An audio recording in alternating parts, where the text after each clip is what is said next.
اللہ کے اوپر یقین کا ایک واقعہ جو آپ کو سبق دے گا۔ ایک عورت نے اپنے گھر میں روٹی پکانی تھی۔ اس نے تندور میں آگ جلائی اور سوچا جتنی دیر تندور گرم ہوگا اس میں 2 رکعت نفل پڑھ لوں۔ چنانچہ اس عورت نے نفل پڑھنا شروع کر دی۔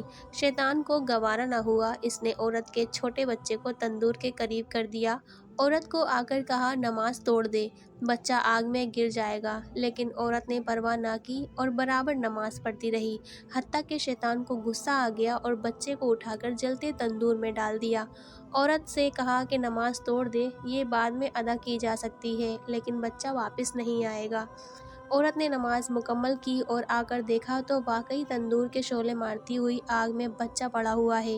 جب قریب آ کر دیکھا تو سبحان اللہ، وہ بچہ جلتی آگ میں ایسے کھیل رہا ہے جیسے گلی کوچے میں بچے مٹی سے کھیلتے ہیں، اور آگ جلانے کے بجائے گلزار بن گئی۔